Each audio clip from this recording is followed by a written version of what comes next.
ನಮಸ್ಕಾರ ಸ್ನೇಹಿತರೆ ಯೂಟ್ಯೂಬ್ನಲ್ಲಿ ಕೆಲಸ ಮಾಡುತ್ತಿರುವ ಪ್ರತಿಯೊಬ್ಬ ಕ್ರಿಯೇಟರ್ ಕೂಡ ಈ ವಿಡಿಯೋವನ್ನ ಕೊನೆವರೆಗೂ ನೋಡಲೇಬೇಕು. ಏಕೆಂದ್ರೆ ಇಂದು ನಾನು ಹೇಳಲಿರುವ ಈ ವಿಷಯ ನಿಮ್ಮ ಚಾನೆಲ್ನ ಮಾನಿಟೈಸೇಷನ್ ಉಳಿಯುತ್ತಾ ಅಥವಾ ಹೋಗುತ್ತಾ ಅನ್ನೋದನ್ನ ನಿರ್ಧರಿಸಬಹುದು. ಇತ್ತೀಚೆಗೆ ಸ್ನೇಹಿತರೆ ಹಲವಾರು ಕ್ರಿಯೇಟರ್ಗಳ ಚಾನೆಲ್ಗಳಲ್ಲಿ suspended due to related channel ಎಂಬ ಸಂದೇಶ ಕಾಣಿಸಿಕೊಳ್ತಿದೆ. ಇದರ ಪರಿಣಾಮವಾಗಿ ಸ್ನೇಹಿತರೆ ಮಾನಿಟೈಸೇಷನ್ ಡಿಸೇಬಲ್ ಆಗ್ತಿದೆ. ಕೆಲವರ ಚಾನೆಲ್ಗಳು ರಿವ್ಯೂ ಹಂತದಲ್ಲೇ ರಿಜೆಕ್ಟ್ ಆಗ್ತಿವೆ. ಯಾಕೆ ಏನು ಇದ್ರ ಬಗ್ಗೆ ಸಂಪೂರ್ಣ ಮಾಹಿತಿಯನ್ನ ಈ ವಿಡಿಯೋದಲ್ಲಿ ತಿಳಿದುಕೊಳ್ಳೋಣ ಬನ್ನಿ ಸ್ನೇಹಿತರೆ ಮೊದಲು ಒಂದು ವಿಷಯ ಸ್ಪಷ್ಟವಾಗಿ ಹೇಳ್ತೀನಿ. ಇದು ಯೂಟ್ಯೂಬ್ ನ ಹೊಸ ಪಾಲಿಸಿ ಅಲ್ಲ. ಈ ಪಾಲಿಸಿ ಮೊದಲಿನಿಂದಲೂ ಇತ್ತು. ಆದ್ರೆ ಈಗ ಯೂಟ್ಯೂಬ್ ಇದನ್ನ ತುಂಬಾ ಕಟ್ಟುನಿಟ್ಟಾಗಿ ಜಾರಿಗೆ ತಂದಿದೆ. ಹಾಗಾದ್ರೆ suspended due to related channel ಅಂದ್ರೆ ಏನು? ಸರಳವಾಗಿ ಹೇಳಬೇಕಾದ್ರೆ ಸ್ನೇಹಿತರೆ, ನಿಮ್ಮ ಈಗಿನ ಚಾನೆಲ್ನಲ್ಲಿ ಯಾವುದೇ ಸಮಸ್ಯೆ ಇಲ್ದಿದ್ರೂ ಸಹ ನಿಮ್ಮ ಹಳೆಯ ಅಥವಾ ಬೇರೆ ಚಾನೆಲ್ನಲ್ಲಿ ಸಮಸ್ಯೆ ಇದ್ರೆ ಅದರ ನೇರ ಪರಿಣಾಮ ನಿಮ್ಮ ಮುಖ್ಯ ಚಾನೆಲ್ ಮೇಲೆ, ನಿಮ್ಮ ಮೇನ್ ಚಾನೆಲ್ ಮೇಲೆ ಬೀಳಬಹುದು. ಯೂಟ್ಯೂಬ್ ಈಗ ಕೇವಲ ಒಂದು ಚಾನೆಲ್ ಅನ್ನ ಮಾತ್ರ ನೋಡ್ತಿಲ್ಲ. ನಿಮ್ಮ ಗೂಗಲ್ ಅಕೌಂಟ್, ನಿಮ್ಮ AdSense account, recover email ID, phone number, device ಮತ್ತೆ IP ಅಡ್ರೆಸ್, ಇನ್ನು ಹಲವು ಮಾಹಿತಿಗಳ ಮೂಲಕ ನಿಮ್ಮ ಚಾನೆಲ್ಗಳು ಪರಸ್ಪರ ಸಂಬಂಧ ಹೊಂದಿದೆಯೇ ಅನ್ನೋದು ಗುರುತಿಸುತ್ತಿದೆ. ಉದಾಹರಣೆಗೆ ಸ್ನೇಹಿತರೆ, ನೀವು 2 ಅಥವಾ 3 ಚಾನೆಲ್ಗಳನ್ನ ಹೊಂದಿದ್ದೀರಿ ಅಂದ್ಕೊಳ್ಳಿ. ಅವುಗಳಲ್ಲಿ ಒಂದು ಚಾನೆಲ್ ನಲ್ಲಿ ರಿಯೂಸ್ ಕಂಟೆಂಟ್ ಕಾರಣಕ್ಕೆ ಮಾನಿಟೈಸೇಷನ್ ಡಿಸೇಬಲ್ ಆಗಿದೆ ಅಂದ್ಕೊಳ್ಳಿ, ಅಥವಾ ಕಮ್ಯುನಿಟಿ ಗೈಡ್ಲೈನ್ಸ್ ಸ್ಟ್ರೈಕ್ ಬಂದಿದೆ, ಅಥವಾ ಸ್ಪ್ಯಾಮ್ ಪಾಲಿಸಿ ಉಲ್ಲಂಘನೆ ಆಗಿದೆ, ಅಥವಾ ಕಾಪಿರೈಟ್ ಸಮಸ್ಯೆಯಿಂದ ಮಾನಿಟೈಸೇಷನ್ ಡಿಸೇಬಲ್ ಆಗಿದೆ ಅಂದ್ರೆ ಆಗ ಯೂಟ್ಯೂಬ್ ಆ ಚಾನೆಲ್ಗೆ ಸಂಬಂಧಿಸಿದ ನಿಮ್ಮ ಇತರ ಚಾನೆಲ್ಗಳನ್ನು ಸಹ ಪರಿಶೀಲಿಸಬಹುದು. ಕೆಲವೊಮ್ಮೆ ಇದರ ಪರಿಣಾಮವಾಗಿ ಸ್ನೇಹಿತರೆ ನಿಮ್ಮ ಉತ್ತಮವಾಗಿ ನಡೆಯುತ್ತಿರುವ ಚಾನೆಲ್ನ ಮಾನಿಟೈಸೇಷನ್ ಕೂಡ ಸಸ್ಪೆಂಡ್ ಆಗುವ ಸಾಧ್ಯತೆ ಇದೆ ಸ್ನೇಹಿತರೆ. ಇದರಿಂದ ಹೆಚ್ಚು ಅಪಾಯದಲ್ಲಿರುವವರು ಯಾರು ಗೊತ್ತಾ ಸ್ನೇಹಿತರೆ? ಮಾನಿಟೈಸ್ಡ್ ಚಾನೆಲ್ ಖರೀದಿಸಿದವರು, ಬೇರೆಯವರ ಆಡ್ಸೆನ್ಸ್ ಬಳಸುತ್ತಿರುವವರು, ಹಳೆಯ ಚಾನೆಲ್ಗಳನ್ನ ಹಾಗೆ ಬಿಟ್ಟು ಮರೆತಿರುವವರು, ಒಂದೇ ಮೊಬೈಲ್ ನಲ್ಲಿ ಅನೇಕ ಚಾನೆಲ್ಗಳನ್ನ ನಡೆಸುತ್ತಿರುವವರು ಮತ್ತು ರಿಯೂಸ್ ಕಂಟೆಂಟ್ ಬಳಸಿರುವವರು ಸಹ ಇದರಲ್ಲಿ ಇದ್ದಾರೆ. ಇಂಥ ಕ್ರಿಯೇಟರ್ಗಳು ವಿಶೇಷ ಎಚ್ಚರಿಕೆ ವಹಿಸಬೇಕು ಸ್ನೇಹಿತರೆ.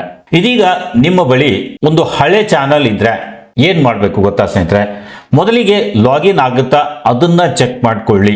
ಆ ಚಾನೆಲ್ ನಲ್ಲಿ ಯಾವುದೇ ಸ್ಟ್ರೈಕ್ ಇದೆಯಾ ಮೊದಲು ಚೆಕ್ ಮಾಡಿ ಸ್ನೇಹಿತರೆ. ಕಮ್ಯುನಿಟಿ ಗೈಡ್ಲೈನ್ಸ್ ವಾರ್ನಿಂಗ್ ಇದೆಯೋ ಇಲ್ಲವೋ, ಇತ್ತ ಏನು ಅನ್ನೋದು ಪರಿಶೀಲಿಸಿ. ಕಾಪಿರೈಟ್ ಕ್ಲೇಮ್ ಅಥವಾ ಕಾಪಿರೈಟ್ ಸ್ಟ್ರೈಕ್ಸ್ ಇದೆಯೇ ನೋಡ್ಕೊಳ್ಳಿ ಸ್ನೇಹಿತರೆ. ಮಾನಿಟೈಸೇಷನ್ ಸ್ಟೇಟಸ್ ಏನಿದೆ ಅದು ಕೂಡ ಪರಿಶೀಲಿಸಿ. ನೀವು ಆ ಚಾನೆಲ್ ನಲ್ಲಿ ಕೆಲಸ ಮಾಡದೇ ಇದ್ರೂ ಕೂಡ ಪ್ರೈವೇಟ್ ಮಾಡಬಹುದು ಅಥವಾ ಅಗತ್ಯವಿದ್ರೆ ವಿಡಿಯೋಗಳನ್ನ ಡಿಲೀಟ್ ಮಾಡಬಹುದು ಸ್ನೇಹಿತರೆ.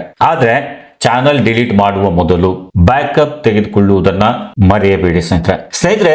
ಈಗ ಯೂಟ್ಯೂಬ್ ಹೆಚ್ಚು ಗಮನಿಸುತ್ತಿರುವ ಮತ್ತೊಂದು ಪ್ರಮುಖ ವಿಷಯ ಏನಂದ್ರೆ ಸ್ನೇಹಿತರೆ, ರಿಯೂಸ್ ಕಂಟೆಂಟ್. 2026ರಲ್ಲಿ ಸಾವಿರಾರು ಚಾನೆಲ್ಗಳು ಈ ಕಾರಣಕ್ಕೆ ಮಾನಿಟೈಸೇಷನ್ ಸಮಸ್ಯೆ ಎದುರಿಸುತ್ತಿವೆ.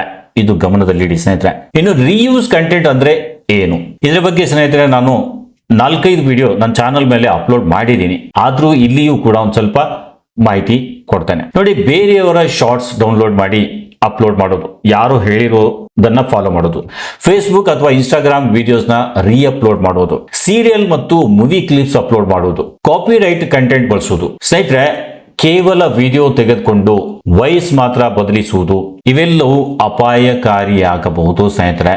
ನೀವು AI ಚಾನಲ್ ನಡೆಸುತ್ತಿದ್ರೆ ಇನ್ನು ಹೆಚ್ಚು ಎಚ್ಚರಿಕೆಯಿಂದ ಇರಬೇಕು. ಕೇವಲ AI ವಾಯ್ಸ್, ಕೇವಲ ಸ್ಟಾಕ್ ಫುಟೇಜ್, ಇನ್ನು ಕೇವಲ ಕಾಪಿ ಪೇಸ್ಟ್ ಸ್ಕ್ರಿಪ್ಟ್ ಇಷ್ಟೇ ಇದ್ರೆ ಭವಿಷ್ಯದಲ್ಲಿ ಮಾನಿಟೈಸೇಷನ್ ಸಮಸ್ಯೆ ಎದುರಾಗುವ ಸಾಧ್ಯತೆ ಇದೆ ಸ್ನೇಹಿತರೆ. ಆದ್ರಿಂದ ಸಾಧ್ಯವಾದಷ್ಟು ನಿಮ್ಮ ಸ್ವಂತ ವಾಯ್ಸ್ ಬೆಳೆಸಿ.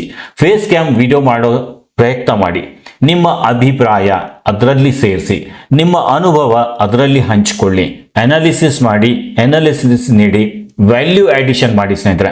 ಇದರಿಂದ ನಿಮ್ಮ ಕಂಟೆಂಟ್ ಒರಿಜಿನಲ್ ಎಂದು ಪರಿಗಣಿಸುವ ಸಾಧ್ಯತೆ ಹೆಚ್ಚಾಗುತ್ತೆ. ಬಟ್ ಒರಿಜಿನಲ್ ಅಂತ 100% ಹೇಳೋಕ್ಕಾಗಲ್ಲ. ಇನ್ನೊಂದು ದೊಡ್ಡ ತಪ್ಪು ಏನು ಅಂದ್ರೆ, ಹಲವರು ಒಂದೇ ಸಮಯದಲ್ಲಿ ವಿವಿಧ ಆಡ್ಸೆನ್ಸ್ ಅಕೌಂಟ್ಸ್ ನ ಮಾಡ್ತಾರೆ. Multiple accounts. ಒಂದು ಚಾನಲ್ಗೆ ತಮ್ಮ ಆಡ್ಸೆನ್ಸ್, ಇನ್ನೊಂದು ಚಾನಲ್ಗೆ ಸ್ನೇಹಿತರ ಆಡ್ಸೆನ್ಸ್, ಮತ್ತೊಂದು ಚಾನಲ್ಗೆ ಸಂಬಂಧಿಕರ ಆಡ್ಸೆನ್ಸ್. ಇಂಥ ವಿಧಾನಗಳು, ಇಂಥ ಕ್ರಿಯೇಟಿವಿಟಿ ಮುಂದೆ ಸಮಸ್ಯೆ ಉಂಟು ಮಾಡಬಹುದು ಸ್ನೇಹಿತರೆ. ಸಾಧ್ಯವಾದಷ್ಟು ನಿಮ್ಮದೇ ಆಡ್ಸೆನ್ಸ್ ಅಕೌಂಟ್ ಬಳಸುವುದು ಉತ್ತಮ, ಇದು ನೆನ್ಪಿಟ್ಕೊಳ್ಳಿ. ಇನ್ನು ಇದೀಗ ಒಂದು ವೇಳೆ ನಿಮ್ಮ ಚಾನಲ್ ನಲ್ಲಿ suspended due to related channel ಎಂಬ ನೋಟಿಫಿಕೇಶನ್ ಬಂದಿದೆ ಅಂದ್ರೆ ಏನ್ ಮಾಡಬೇಕು? ಸೊ ಹಲವರಿಗೆ ಇದು ಈ ರೀತಿ ಬರ್ತಾ ಇದೆ. ಸೊ ಮೊದಲಿಗೆ ಅದು ಗಾಬರಿ ಆಗ್ಬೇಡಿ ಸ್ನೇಹಿತರೆ. ಯೂಟ್ಯೂಬ್ ಕಳಿಸುವ ಇಮೇಲ್ ಅನ್ನ ಸರಿಯಾಗಿ ಓದ್ಕೊಳ್ಳಿ. ನಿಮ್ಮ ಹಳೆಯ ಚಾನೆಲ್ಗಳನ್ನ ಪರಿಶೀಲಿಸಿ. ಯಾವ ಚಾನೆಲ್ ನಲ್ಲಿ ಸಮಸ್ಯೆ ಇದೆ ಅದು ಹುಡುಕಿ ಆ ಸಮಸ್ಯೆಯನ್ನ ಸರಿಪಡಿಸುವ ಪ್ರಯತ್ನ ಮಾಡಿ. ಅಗತ್ಯವಿದ್ದರೆ ಅಪೀಲ್ ಸಲ್ಲಿಸಿ. ನಂತರ ರಿವ್ಯೂ ರಿಕ್ವೆಸ್ಟ್ ಕಳಿಸಿ ಸ್ನೇಹಿತರೆ. ಹಲವಾರು ಸಂದರ್ಭಗಳಲ್ಲಿ ಸ್ನೇಹಿತರೆ ಸಮಸ್ಯೆಗೆ ಪರಿಹಾರ ಆದ ನಂತರ ಮಾನಿಟೈಸೇಷನ್ ರಿಟರ್ನ್ ಸಿಗಬಹುದು. ಕೊನೆಯಲ್ಲಿ ಒಂದು ಮಾತು ಮುಖ್ಯ ವಿಷಯ ಸ್ನೇಹಿತರೆ, ಇವತ್ತು ಯೂಟ್ಯೂಬ್ ನಲ್ಲಿ ಯಶಸ್ಸು ಪಡೆಯಲು ಕೇವಲ ಸಬ್ಸ್ಕ್ರೈಬರ್ಸ್ ಮತ್ತು ವ್ಯೂಸ್ ಸಾಕಾಗೋದಿಲ್ಲ. ನಿಮ್ಮ ಚಾನಲ್ ಪಾಲಿಸಿ ಸೇಫ್ ಆಗಿರಬೇಕು, ಚಾನಲ್ ಮೇಲೆ ಮಾಡ್ತಿರೋ ಕಂಟೆಂಟ್ ಸರಿಯಾಗಿರಬೇಕು, ಒರಿಜಿನಲ್ ಕಂಟೆಂಟ್ ಇರಬೇಕು ಸ್ನೇಹಿತರೆ, ಕ್ರಿಯೇಟರ್ ಪ್ರೆಸೆನ್ಸ್ ಇರಬೇಕು, ಯುನಿಕ್ ವ್ಯಾಲ್ಯೂ ಇರಬೇಕು. ಅದರಲ್ಲಿ ಯೂಟ್ಯೂಬ್ ಈಗ ಕ್ವಾಂಟಿಟಿಗಿಂತ ಕ್ವಾಲಿಟಿಗೆ ಹೆಚ್ಚು ಮಹತ್ವ ನೀಡ್ತಿದೆ ಸ್ನೇಹಿತರೆ. ಆದ್ರಿಂದ ನಿಮ್ಮ ಎಲ್ಲ ಚಾನೆಲ್ಗಳನ್ನ ಒಮ್ಮೆ ಸರಿಯಾಗಿ ಪರಿಶೀಲಿಸಿ. ಹಳೆಯ ಚಾನೆಲ್ಗಳನ್ನ ನಿರ್ಲಕ್ಷ್ಯ ಮಾಡಬೇಡಿ, ಅವುಗಳನ್ನ ಪರೀಕ್ಷಿಸಿ. ರಿಯೂಸ್ ಕಂಟೆಂಟ್ ನಿಂದ ದೂರ ಇರಿ. ಒರಿಜಿನಲ್ ಕಂಟೆಂಟ್ ಹಾಕಿ ಸ್ನೇಹಿತರೆ. ಆದಷ್ಟು ನಿಮ್ಮ ಓನ್ ಕಂಟೆಂಟ್ ಹಾಕಿ.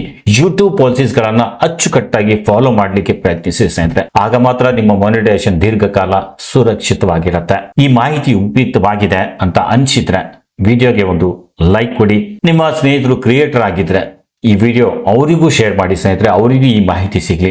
ಹಾಗೆ ನಿಮ್ಮ ಚಾನೆಲ್ ಬಗ್ಗೆ ಯಾವುದೇ ಪ್ರಶ್ನೆ ಇದ್ರೆ ಕಮೆಂಟ್ ನಲ್ಲಿ ನನಗೆ ತಿಳಿಸಿ, ಕೇಳಿ. ನಾನು ಆದಷ್ಟು ಅದಕ್ಕೆ ಉತ್ತರಿಸುವ ಪ್ರಯತ್ನ ಮಾಡ್ತೇನೆ. ಸೊ ಇವತ್ತಿನ ಈ ವಿಡಿಯೋದಲ್ಲಿ ಇಷ್ಟೇ. ಮತ್ತೆ ಭೇಟಿ ಆಗೋಣ ಮತ್ತೊಂದು ಹೊಸ ವಿಡಿಯೋದೊಂದಿಗೆ, ಒಂದು ಹೊಸ ವಿಷಯದೊಂದಿಗೆ. ಅಲ್ಲಿವರೆಗೂ ಸ್ನೇಹಿತರೆ ನಮಸ್ಕಾರ.